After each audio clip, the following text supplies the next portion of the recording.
reaction from Hugh Hewitt. That's all coming up. But first, comparing the Trump administration to the Third Reich is apparently so 2 weeks ago. This week, in a new twist, USA Today published an editorial claiming there are alarming similarities between senior White House advisor Steve Bannon and ISIS leader Abu Bakr al-Baghdadi. Justification: apparently both see the battle between the U.S. and radical Islam as a clash of civilizations or something. We're joined now by David Mastio. He's deputy editorial page editor at USA Today. David, thanks a lot for coming on. Thanks for having me. So I don't think we're overstating. The lead of this piece is basically the claim that Steve Bannon and al-Baghdadi of ISIS share a similar worldview. In fact, that's a verbatim quote. So I want to play a quick game with you. It's called Who Did It? I want to put up on the screen the record of Steve Bannon and al-Baghdadi. Okay, so I'm just going to go quickly through and we're going to see who did what. Number one, beheaded journalists. Okay, Baghdadi. Used chemical weapons on the Kurds, also Baghdadi. Employs child soldiers, another for Baghdadi. Mass executions of Christians. Declared a caliphate. You're getting the point here. And by the way, I don't think Bannon has murdered a single Yazidi. So I get that you don't like Steve Bannon. Totally legitimate. Problems with Steve Bannon, I understand. But comparing him to the head of ISIS, over the top, no? No. The problem with Steve Bannon is that he shares a dangerous idea that plays right into the hands of al-Baghdadi. Al-Baghdadi wants the war in the Middle East to be between all of Islam and all of the West. We're at war with a psychotic death cult, a fringe of the Islamic world. And Bannon agrees with Baghdadi that it is war between Islam and the West. We don't need to give Baghdadi that propaganda victory. And when the strategic advisor or the strategic leader of the White House bumbles into giving a strategic victory to our enemies, that's a really big deal. Okay, I guess there's a couple of obvious points. One, presumably, Baghdadi is talking about a literal war, indeed he's waging one, whereas Bannon is talking about some sort of metaphorical war because he hasn't, as previously noted, done the things we listed on the screen. He hasn't actually committed any atrocities. Baghdadi has. Therefore, well, neither has Barack Obama, and neither has Donald Trump, but all three of them are leaders of the United States in our war with this fringe death cult of al-Baghdadi. Right, no, just because they don't pull the trigger doesn't mean that they're not responsible for the war.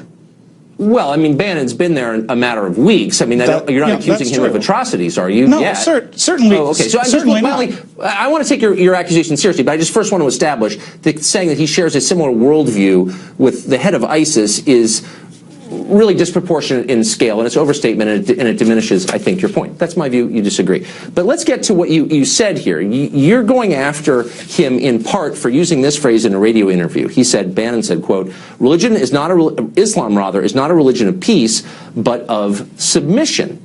Now, I think you'd agree as a journalist that truth is a defense, and as it turns out, the word Islam comes from the Arabic root for the term that means submission. And so why is it out of bounds to say that? It's not out of bounds to say that. And of course, in the piece, we talked about many of his quotes. And of course, that was the first one that you listed. We had our investigators listen to hundreds of hours of his comments on his radio show, and the overarching idea that that the West is at war with all of Islam, that it's not just a fringe death cult of murderers and crazies that we're after,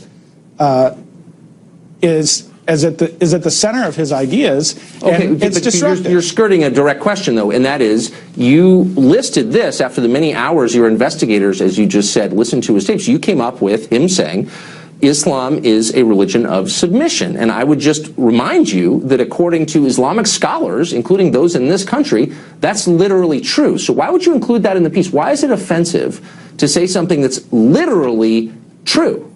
What's wrong with that? If that were all that he said, that would just be a statement of fact. But you're included it in a 400-word piece, so like why put that in there? You're completely dodging the central argument, and you're not answering the argument. How is the We've got time. I'm just asking you to respond to something that you wrote and explain it. How is the West at war with all of Islam? How does that advance our goals in fighting the Islamic State and Al-Qaeda and the other horrible terrorist groups that are all across the Middle East? Well, if you're asking me that question directly, I would say that demonstrably the West is not at war with all of Islam, or even with a large percentage of Islam. But I guess what then we agree. Objected to, hold on, but here's the problem with your piece and with so much of our dialogue on this subject, is that it treats actual truths as verboten. There's something naughty about saying something that's literally true. And what's literally true is, as Bannon, and far be it from me to defend Bannon, I'm just telling you this, we said, and you noted it, he described what Islam literally means. We should be allowed to say that without saying, oh, that's wrong somehow. Moreover, the truth is that ISIS is fighting what it believes is a religious war against the United States and Israel and other primarily Jewish or Christian countries. They see it in religious terms. And why is it wrong to say that out loud? Because, once again, it's true. If we had picked that one phrase and wrote an editorial about how that one phrase was horrifying... You included it. You still haven't explained why, but why did you include that? In the context of the editorial, it's all explained, Well, right, you're on TV now. Tell me why that's okay. Whatever. You're obviously not going to answer the question. You're not going to answer the question. But you're making the point that it's somehow wrong. You're still dodging the central point. In fact, you've agreed with the exact reason that we have criticized Donald Trump's advisor. Now, the question for saying that Islam is a religion of peace, for saying that there's a religious component to it, that is true. And if you can find a quote where Steve Bannon or anyone else in the administration says we're at war with all Muslims, I will say on TV that's insane and it's untrue. I would never defend that. That's just not accurate. But I don't see, you didn't produce any quote like that. Instead, you produced quotes like the one that I've repeated 3 times and you haven't accounted for. So just to the point, you seem uncomfortable with acknowledging what ISIS has no problem acknowledging, which is they're motivated by religious fervor. It's Islamic religious fervor. They don't speak for all Muslims, far from it, but they're still acting out of what they see are legitimate Islamic beliefs. I absolutely agree with you that they believe that they are an Islamic group, but the West is not at war with all of Islam, and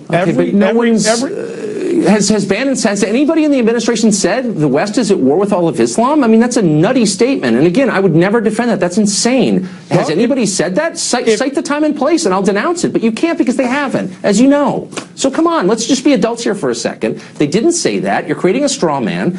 Let me ask you this. Do you think that ISIS is waging what it believes is a religious war? And if you don't, then why are they targeting and murdering Christians? Why did they eliminate all 60,000 of them in Mosul? We didn't write anything saying that ISIS does not believe that they're fighting a religious war. Okay, so what is wrong with saying that they're acting out of what appear to be religious motives? How does that hand them a propaganda coup? Why is Steve Bannon or anybody in Washington? That's not what he is saying. Okay, well, tell me what he's. I mean, just give me an example of what you think is wrong that he said. It's not in your piece, but perhaps you have a reserve from all the research your researchers have been doing. I want to know if you've got someone at the sitting in an NSC meetings who think we're at war with Indonesia, then that's like a massive problem for all of us. So reveal the information that you've gathered. And convince me that he's the same as Baghdadi. Do you have it? Tucker, this is a cheap shot. I mean, I can't sit here. It's not a cheap shot. You just made a piece that compared the guy to al-Baghdadi, and I'm saying back it up. I'm one editor on an editorial board. I didn't write this piece. You just made that up. Okay, you didn't write the piece. I'm sorry. I assumed you were coming to speak on behalf of the editorials. If you're on the editorial board, if you want to defend the editorial, that's fine. I am here to speak on behalf of the editorial board. And in fact, we told the White House and we told Steve Bannon that we were writing this piece. We sent them emails and asked them to write an opposing view. They chose not to. Okay, whatever. Maybe, I don't know. Maybe they should have. I don't know. I don't run USA Today. So let me just ask you a couple other questions. I'm just interested in them. So the idea is that it's crazy to be worried, and I think you basically say that his dubious theories about clashing global religions, his, quote, overwrought fears. Now, he may have overwrought fears. I don't really know him. Maybe he does. But a lot of Americans are kind of worried about the expressions of Islam they see on the news every night. And they're thinking, if a lot of people like that come here, it's bad for America. You think those are overwrought fears? Why would people have those fears, do you think? Well, I can certainly understand why people think that there's an extreme fringe of Islam that we need to fight. That's something that Republicans and Democrats have agreed for a long time. But in order to thrive, al-Baghdadi and the Islamic State need to convince a broad population in the Middle East that the West is after them, and we don't need to give them that propaganda victory. Okay, I mean, I've heard that a lot, but we've had two presidents in a row, George W. Bush and Barack Obama, both of whom, as you noted, went out of their way to say Islam is a religion of peace, we're not at war with all of Islam, and, you know, they kind of repeated that message, like, every day for many, many years, 15 years, and yet ISIS still took over a huge portion of the Middle East, and yet they were fought back not with propaganda but with, you know, weapons. So where's the evidence that this kind of we know exactly why the Islamic State took over a big swath of the Middle East. Any listener to Fox News knows why, because President Obama withdrew our troops prematurely from Iraq, and the remains of al-Qaeda in Iraq became the Islamic State. And the civil war in Syria gave them a big opportunity. So just because Barack Obama made a huge mistake is not a good reason for a new administration to come in and add some new ones. You're right. And I agree with you. My only point is, it wasn't because we were insensitive that they hate us. That's all I'm saying. We're out of time. They're telling me I got to stop. David, thanks a lot for coming on. I appreciate it.